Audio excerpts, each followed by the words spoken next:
অন্ধ আনুগত্য, অন্ধবিশ্বাস, প্রত্যেক নবীকে এ তকলিদের মোকাবেলা করতে হয়েছে। একমাত্র সেটিই দলিল যেটা নিয়ে আল্লাহর রসুল এসেছেন দুনিয়াতে, অর্থাৎ কোরআন এবং সুন্নাহ। এর বাইরে কোনো দলিল নেই। অমুক হুজুর বলেছেন, অমুক ভাই বলেছেন, অমুক শায়েখ বলেছেন, এগুলো কোনো দলিল নয়। সত্যের পথে সবচেয়ে বড় বাধা হলো তকলিদ, অন্ধ আনুগত্য, অন্ধবিশ্বাস। প্রত্যেক নবীকে এ তকলিদের মোকাবেলা করতে হয়েছে। কোরআন বলছে, ওয়াইজা কিল লাহুম ইত্তাবিউ মা আনজালাল্লাহু ক্বালু বাল নাত্তাবিউ মা আলফানা আলাইহি আবাআনা আওয়ালাউ কানা আবাউহুম লা ইয়াকিলুনা শাইয়্যান ওয়া লা ইয়াহতাদুন। সূরা বাকারা 170 আয়াত। যখন তাদেরকে বলা হয় তোমরা অনুসরণ করো ওই বস্তুর যা নাজিল হয়েছে আল্লাহর পক্ষ থেকে, তখন তারা বলতো বাল নাত্তাবিউ মা আলফানা আলাইহি আবাআনা, বরং আমরা অনুসরণ করব ওই বস্তুর যা আমরা পেয়েছি আমাদের বাপদাদার পক্ষ থেকে। আওয়ালাউ কানা আবাউহুম, যদিও তাদের বাপদাদারা লা ইয়াকিলুনা শাইয়্যান ওয়া লা ইয়াহতাদুন, কিছুই বুঝতো না এবং তারা হেদায়েত প্রাপ্ত ছিল না। তকলিদ কাকে বলে? হানাফি মযহাবের বিখ্যাত ইমাম মিরকাতের লেখক আল্লামা মোল্লা আলী কারি হানাফি বিখ্যাত ফিকহ গ্রন্থ মুসাল্লামুস সুবুতের মধ্যে পরিষ্কার ব্যাখ্যা দিয়েছেন, ওয়া কবুল ও কওলিল গায়রে বিলা দলিলিন ফাকান্নাহু লিকাওলিহি জাআলাহু কালাদাতান ফি উনুকিহি। অন্যের কথা বিনা দলিলে কবুল করাকে তকলিদ বলা হয়, যেন তিনি তার এই কথাটিকে নিজের গলায় বেড়ি হিসেবে পরিয়ে নিয়েছেন। কালাদা অর্থ বেড়ি, মোকাল্লাদ অর্থ বেড়ি পরিহিত ব্যক্তি। আর বিপরীত হচ্ছে ইত্তিবা, কবুল ও কওলিল গায়রে মা দলিলিন, দলিল সহ অনুসরণ করাকে ইত্তিবা বলা হয়। এখানে যে পার্থক্য আহলে হাদিসের সঙ্গে অন্যরা তাদের মযহাব অনুসরণ করেন, মযহাবী সিদ্ধান্তের অন্ধ অনুসরণ করেন, আহলে হাদিসরা হাদিসকে অগ্রাধিকার দেন। অনেক বন্ধু বলে থাকেন আহলে হাদিসরাও তো তকলিদ করে, বিভিন্ন আলেম ওলামা তকলিদ করে না। নিঃসন্দেহে মূর্খ মানুষ আলেমদেরকে জিজ্ঞেস করবে এটা আল্লাহরই হুকুম, ফাসআলু আহলা যিকরি ইন কুনতুম লা তা'লামুন, তোমরা যদি না জানো তাহলে যারা জানে তাদেরকে জিজ্ঞেস করো। সেই দৃষ্টিকোণ থেকে আহলে হাদিস আওয়াম, আহলে হাদিস ওলামায়ে কেরামের কাছে জিজ্ঞাসা করেন। তারা তাদের সামনে হাদিস থেকে দলিল দিয়ে বলে দেন, তারা সেই দলিলের অনুসরণ করে। আলেমরা এখানে শিক্ষকের মর্যাদায় প্রাপ্ত, কিন্তু তারা কোনো অবস্থাতেই ব্যক্তির অনুসরণ করে না, হাদিসের অনুসরণ করে। আমাদের দায়িত্ব দলিল সহ তাদের সামনে ফতোয়া দেওয়া। দলিলবিহীন ফতোয়া দিলে সেটি গ্রহণীয় নয়। যারা তাহরিকের নিয়মিত পাঠক তারা নিশ্চয়ই এটা ভালোভাবে উপলব্ধি করবেন। আমরা শুধু হাদিসের নাম বলি না, হাদিসের নম্বর, অধ্যায়, অনুচ্ছেদ পর্যন্ত বলে দিই, যাতে পাঠক নিজে ইচ্ছা করলে ওটা খুলে পড়ে দেখে নিতে পারেন।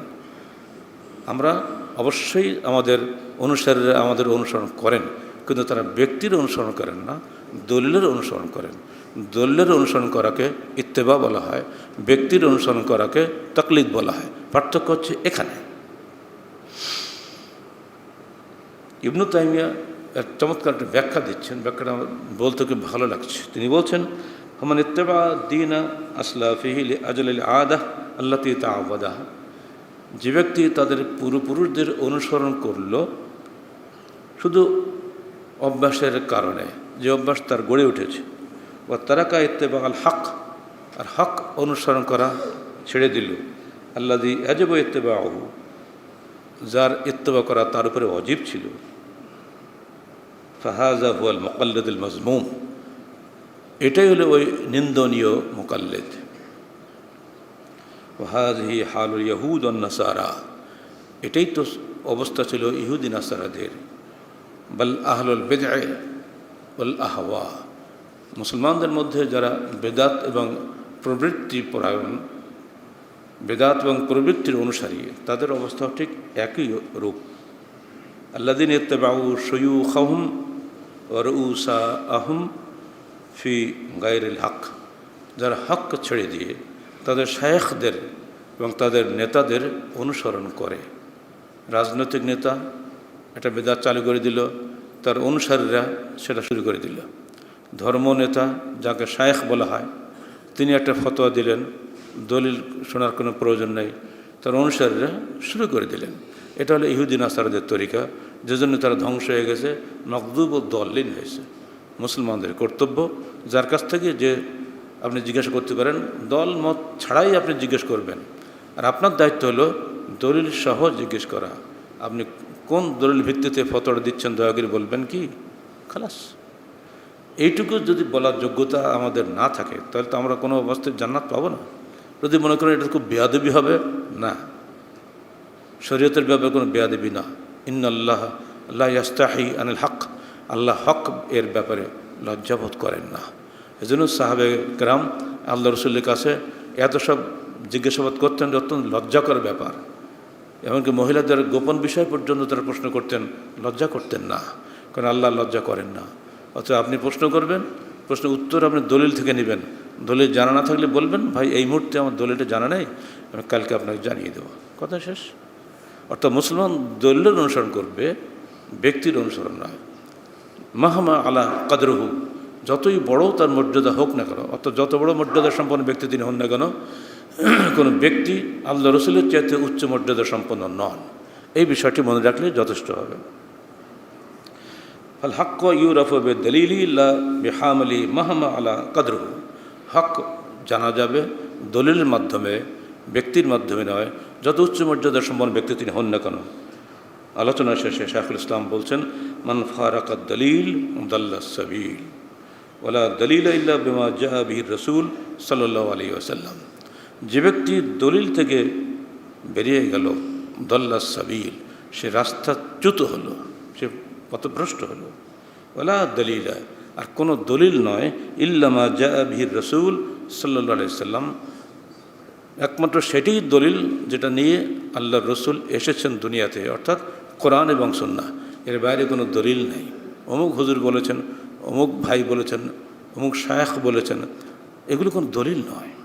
নিঃসন্দেহে শায়েখ আমার সম্মানপ্রাপ্ত, তিনি অবশ্যই আমার সকল সম্মান পাবেন যদি তিনি আমাকে দয়া করে সহিহ হাদিসটা শুনিয়ে দেন। আর কোনো ঝামেলা নেই। তিনি শিক্ষক হিসেবে যা মর্যাদা পাওয়ার যোগ্য সব পাবেন। কিন্তু যদি তিনি বলেন আমি যে বলছি এটি মেনে চলো, এটা হবে না, কারণ শরীয়ত দিয়েছেন আল্লাহর রসুল, অন্য কোনো ব্যক্তি নয়। ক্বালা আবু হানিফা রাহিমাহুল্লাহ, লা ইয়াহিল্লু লিআহাদিন আন ইফতি বিকওলিনা মা লাম ইয়ালাম মিন আইনা কুল্লাহ। ইমাম আবু হানিফা রাহমাতুল্লাহ আলাইহি তিনি বলছেন, কোনো ব্যক্তির জন্য হালাল নয়, অন্য বর্ণনা এসছে হারামুন, হারাম শব্দ এসছে, যতক্ষণ পর্যন্ত সে না জানবে যে আমি এই ফতোয়াটি কোথা থেকে দিলাম, আমার দলিল কি, এটা না জানা পর্যন্ত কারোর জন্য হালাল নয় আমার কথা অনুযায়ী অন্যকে কথা শোনানো। তিনি বললেন, ইজা সাহহাল হাদিস ফাহুয়া মাজহাবি, মনে রেখো যখন হাদিস তোমরা সহি পাবে ওটাই আমার মজহাব, এর চাইতে আর তো কোনো কথা হতে পারে না। যখন তিনি নিজের রায় থেকে কোনো উত্তর দিতেন হাদিস না পেয়ে, তখন তিনি বলে দিতেন কি, হাযা রায়ু নুমান বিন সাবিত ও আহসানু মা কাদ্দারনা আলাইহি ফামান জাআ বিআহসানা মিনহু ফাহুয়া আওলা বিস-সাওয়াব। এটা হলো নুমান বিন সাবিত আল কুফি রায়। যদি তোমাদের মধ্যে কেউ এর চেয়ে উত্তম রায় পেশ করতে পারো তাহলে সেটাই তোমাদের কাছে সঠিক বলে গণ্য হবে রায়ের ব্যাপারে। কিন্তু হাদিস পেলে আর কোনো রায় চলবে না। এজা ওয়ারাদাল আসারও বাতালার নজরও, যখনই হাদিস এসে যাবে তখনই রায় বাতিল হবে। এটা একদম চিরন্তন সূত্র উসুলে হাদিসের।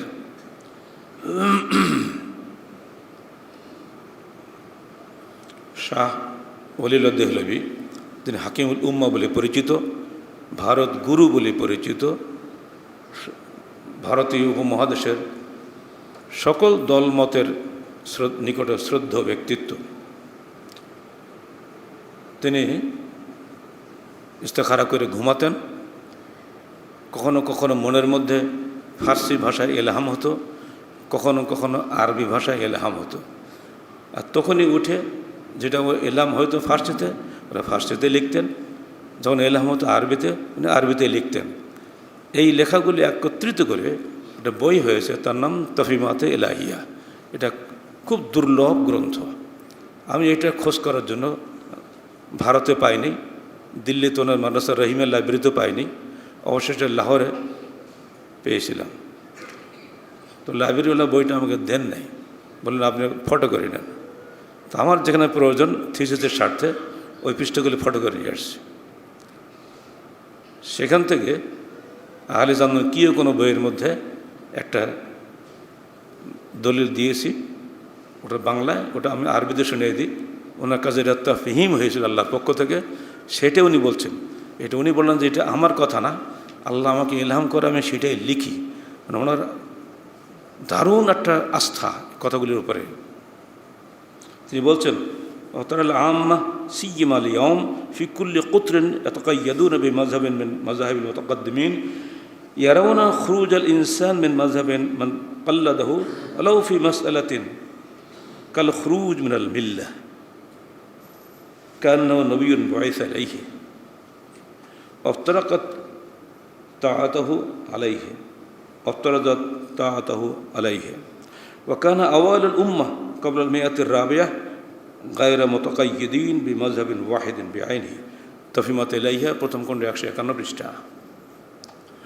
তিনি বলছেন, হে পাঠক, তুমি সাধারণভাবে দেখবে এখন, বিশেষ করে আজকের দিনে, ফি কুল্লি কুতরিন, পৃথিবীর বিভিন্ন আনাচে কানাচে, ইয়াতাকায়্যাদুনা বিমাযহাবিন মিন মাযাহিবিল মুতাকাদ্দিমিন, বিগত যুগের কোনো একটা মযহাবের উপরে তারা সবাই তাকলিদ করে, অনুসরণ করে নির্দিষ্টভাবে।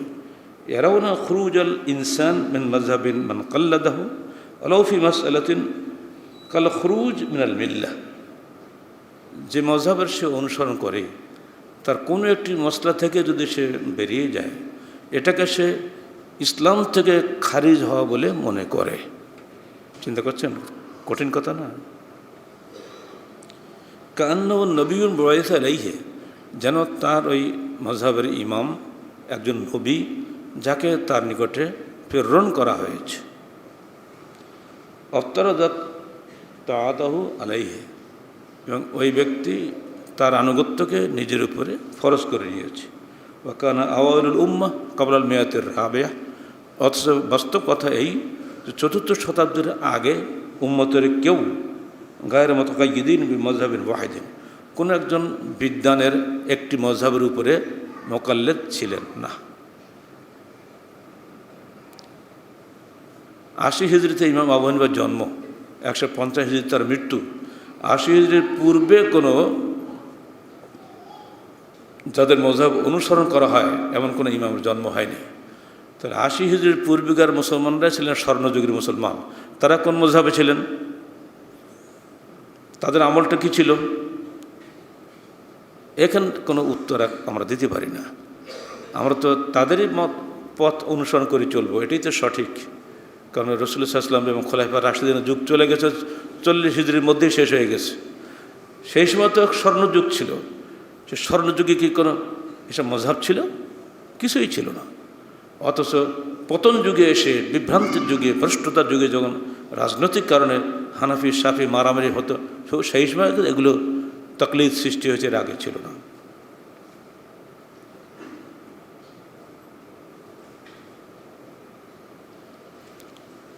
এখানে গিয়ে কয়েকটা দৃষ্টান্ত দিলে আপনারা বুঝতে পারবেন কত সহজে তারা এগুলো করতেন। তার আগে একটা প্রশ্নোত্তর বলে দিই। ইমাম সৈয়দীর নাম আপনারা সবাই জানেন। ইসলামের ইতিহাসে এত বড় লেখক, প্রায় 900-র উপরে গ্রন্থের লেখক তিনি। 600-র উপরে বইয়ের তিনি লেখক। এত বড় লেখক আর জন্ম হয়নি। তাফসীর জালালাইন, যার অন্যতম কীর্তি, সব জায়গায় পড়ানো হয়। ওনাকে প্রশ্ন করা হলো, আন হানাফিন ইয়াকুল ইয়াজুজু লিল ইনসান আন ইয়াতাহাওয়ালা হানাফিয়ান ওয়া লা ইয়াজুজু লিল হানাফি আন ইয়াতাহাওয়ালা শাফিঈয়ান আও মালিকিয়ান আও হাম্বলিয়ান। বলা হতো সেই সময় একজন মানুষকে হানাফি হওয়া জায়েজ, কিন্তু একজন হানাফিকে শাফি, মালিকি বা হাম্বলি হওয়া জায়েজ নয়। হে ইমাম সৈয়দী, এই কথাটা সম্পর্কে আপনার মন্তব্য কী? তিনি জবাব দিচ্ছেন, আল্লাহ দলিল আলাইহে মিন কিতাবিন ওয়ালা সুন্নতিন ওয়ালা ইউরাদ লানা ফিহে হাদিসুন সহিহুন ওয়ালা দাঈফুন। এই ব্যাপারে কোনো কোরআন বা কোনো সুন্নাহ নাজিল হয়নি এবং এই বিষয়ে কোনো সহি বা জয়ীফ কোনো হাদিস আমার জানা নেই। এবং ওয়া খিলাফুল ইজমা, আর এরূপ করাটা ইজমাই উম্মতের খেলাফ। একজন হানাফি শাফি হতে পারবে না, মালিকি হতে পারবে না, হাম্বলি হতে পারবে না, কিন্তু অন্যরা সবাই হানাফি হতেই হবে। এই যে সেই সময় ফতোয়া চলছিল, এর বিরুদ্ধে উনি এই ফতোয়া দিয়ে দিলেন যে অসম্ভব, এটা হতেই পারে না। কারণ মুস্তাহিদিন আইম্মাদের সকলের এই বিষয়ে একমত। ওয়াকানাল মুস্তাহিদুন মিনাল আইম্মাতিল উম্মাহ কুল্লুহুম ইয়াহুসসুনা আসহাবাহুম আন ইয়ামালু বিযাহিরিল কিতাবি ওয়াস সুন্নাহ।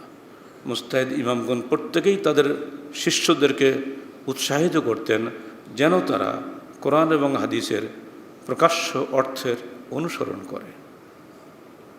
ইয়াকুলুন ইযা রাআইতুম কালামানা ইউখালিফু যাহিরিল কিতাবি ওয়াস সুন্নাহ ফা'মালু বিল কিতাবি ওয়াস সুন্নাহ ওয়াদরিবু বিকালামিনাল হায়াত।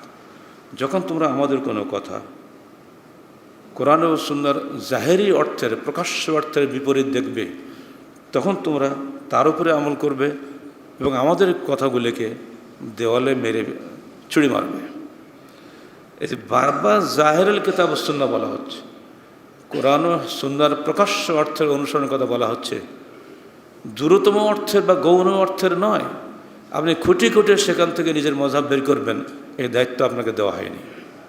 কারণ আরব দেশের মূর্খ জনসাধারণকে যে কথা বললে তারা বুঝতো, সেই কথাতেই সেই ভাষাতেই আমার রসুল কথা বলেছেন, সেই ভাষাতেই কোরআন নাজিল হয়েছে, আপনাকে সেই ভাষাতেই বুঝতে হবে। নিজের মযহাবকে স্ট্যান্ড করার জন্য যেভাবে শিয়ারা হাদিস বানিয়েছে, আপনি কি তাই করবেন নাকি? আহলে সুন্নাত ওয়াল জামাত নাম নেবেন, অথচ জয়ীফ হাদিসগুলোকে সহি বানানোর জন্য যার সাধ্যমতো চেষ্টা করবেন, এটা তো হবে না। এমনকি সহি বুখারীর অনুবাদ করতে গিয়ে বুখারী শরীফের মধ্যে এমনভাবে টিকা টিপ্পনী দিয়ে পুরো বুখারীকেই রদ করা হয়েছে। তাহলে বুখারীটা ভুল। বুখারীতে বুকিয়াত বান্ধার কথা নাই, বুখারীতে আমিন জোরে বলার কথা নাই, বুখারীতে রফলে দেন নাই, বুখারীতে 8 টাকা তারাবির কথা নাই, সব বাতিল। টিকা স্রেফ টিকা। কার টিকা? আমাদের কবল কলবুতি টিকা। আমার অনুসরণীয় কি বুখারীর হাদিস না অনুসরণীয় শায়খুল হাদিস? আমরা শায়খুল হাদিসের অনুসরণ করি, বুখারীর হাদিসের অনুসরণ করি না। এই কারণেই একই বুখারী মাযহাবী শিক্ষা প্রতিষ্ঠান পড়লে তারা বিশ্বাস তারা বেকে সহি মনে করে। একই বুখারী যখন নওয়াজে পড়া হয় তখন তারা 8 টাকা তারাবিটাকেই গ্রহণ করে, কারণ জাহেরুল কিতাব ওয়াস সুন্নাহ, এটা জাহেরি কিতাব, প্রকাশ্য দেখতে পাচ্ছি। প্রতিটি মসলায় আপনি খোঁজ নিয়ে দেখবেন, বৈশিষ্ট্য মৌলিকভাবে এই পার্থক্য যে আহলে হাদিসগণ সর্বদা হাদিসকে অগ্রাধিকার দেয়, অন্যরা সর্বদা তাদের নিজেদের বা নিজেদের শায়েখদের মতামতকে অগ্রাধিকার দেন এবং তার আলোকে হাদিস যাচাই করেন। আহলে হাদিসরা হাদিসের আলোকে রায় যাচাই করেন। আর এটাই হলো আহলে সুন্নাত ওয়াল জামাতের সঠিক আকীদা। এই আকীদার বাইরে যাওয়ার কারণেই আজকে আমাদের জীবনে মতভেদ এখন হয়ে দাঁড়িয়েছে, একেবারে পরস্পরের মারামারি পর্যায়ে চলে গেছে। দূর অতীতের একটা ঘটনা স্মরণ করে দিই। আপনারা জানেন সবাই, হালাকু খাঁ বাগদাদ ধ্বংস করেছিল, এটা সবাই জানে। কিন্তু এটা কি জানেন যে হালাকু খাঁ মুসলমান ছিল না? সে কী করে মুসলমানদের রাজধানী হামলা করল? মুসলমানদের মধ্য থেকে যদি তাকে আমন্ত্রণ করে ডেকে না আনা হয়তো, সে কোশ্চিনকালে বাগদাদে ঢুকতে পারত কি? তৎকালীন বিশ্বে বাগদাদ ছিল পৃথিবীর সবচেয়ে শক্তিশালী একটা রাষ্ট্র। সেনাবাহিনী বলুন, অর্থশক্তি বলুন, জনশক্তি বলুন, এত বড় শক্তিশালী কোথাও ছিল না। অথচ সেইখানে হানাফি শাফি দ্বন্দ্বের কারণেই তারাই যে হালাকু খাঁকে ডেকে এনেছে। প্রধানমন্ত্রী ইবনুল আলকামী ছিলেন শিয়া, অন্য নামের ছিল কেউ শাফি কেউ হানাফি। নিজেদের মধ্যে মতবিরোধকে দূর না করে বরং বাইরের শত্রু ডেকে এনে তুষ নগরীর চাবি দিয়ে দিল হানাফিরা, শাফিদের খতম করার জন্য ডেকে নিয়ে আসলো। যখন হালাকু খাঁ তুষ নগরীতে ঢুকলো তো হানাফি শাফি দেখেনি, যা পেয়েছে মুসলমান সবগুলিকে কেটে ফেলেছে। হাফিজ ইবনে কাসির বলছেন 40 দিনে 41 লক্ষ মানুষকে হত্যা করেছিল সে। এবং সেসব মানুষের লাশ পচা দুর্গন্ধে আরও বহু মানুষ ডায়রিয়া এমনি মরে গেছে। হতভাগা এই মাযহাবী দ্বন্দ্ব, এই তকলিদের দ্বন্দ্ব, আর কিচ্ছু না, সেটা তকলিদ, আমারটা ঠিক তোমারটা বেঠিক। এগুলো দেখেই ইমাম গাজ্জালী রহমতুল্লাহ আলাইহি অনেক কথা লিখেছেন। আর শাহ ওয়ালিউল্লাহ দেহলির কথা তো শুনলেনি, যে একটা মসলা থেকে যদি বেরিয়ে যায় কান্ন নবীন বয়েস আলাইহি, সে যেন একজন নবী তার কাছে পাঠানো হয়েছে। এই যে অন্ধবিশ্বাস, ওলামায়ে কেরাম কোনো বিষয়ে মতভেদ করতেই পারেন, এই মতভেদ করার জন্য পরস্পর ইসলাম থেকে খারিজ হয়ে যায় না, যতক্ষণ পর্যন্ত সেটা কুফর ও ইসলামের পর্যায়ে না যায়। অথচ আমরা ছোট্টখাটো বিষয়গুলো নিয়েই এত বড় করে দেখেছি, ফলে আজকে মুসলমানের মারামারি কাটাকাটি।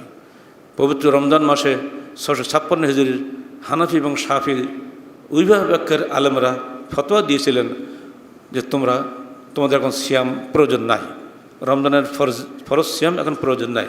কারণ যদি তোমার ফরজ সিয়াম রাখো, মারামারি করতে গেলে যে শক্তি লাগে, শক্তি কমে যাবে। কি বলবেন এখন? আলহামদুলিল্লাহ বলবেন, নাউজুবিল্লাহ বলবেন? একটু বলেন শুনি একটা। আমি এই ফতোয়া কি আজকে হচ্ছে না? 5ই রমজান থেকে শুরু হয়েছে সিলেটে মারামারি। সমস্ত ওলামা পরিষদের ব্যানারে হাজার হাজার মানুষ জমা হচ্ছে কোর্ট পয়েন্টে। কি উদ্দেশ্য? আহলে হাদিস মসজিদ ভাঙো, আহলে হাদিস হটাও। এবং সারা দেশে চলবে এখন এই কারবার। এরা কোরআন হাদিসও মানে না, দেশের সংবিধানও মানে না। সংবিধানের 41 ধারায় পরিষ্কার বলা আছে, যে কোনো ধর্মীয় সম্প্রদায় বা উপসম্প্রদায় তারা তাদের স্বাধীনভাবে ধর্ম প্রচার করবে, তাদের ধর্মীয় প্রতিষ্ঠানগুলো রক্ষণাবেক্ষণের সব দায়িত্ব তাদের। আহলে হাদিস মসজিদ দায়িত্ব আহলে হাদিসদের, সবই কথা। আপনাদের তো হাজার হাজার মসজিদ আছে, এরপর রাগ কেন? কারণ এখানে হক বের হচ্ছে, হক বরদাস্ত করা যায় না। ওয়ালা ইউহিব্বুনা নাসিহিন, তারা উপদেশদাতাদেরকে পছন্দ করে না। নবী রাসূলদের ভাগ্যে এটা হয়েছে, আমাদেরও এটা হবে। আহলে হাদিস আন্দোলন বাংলাদেশ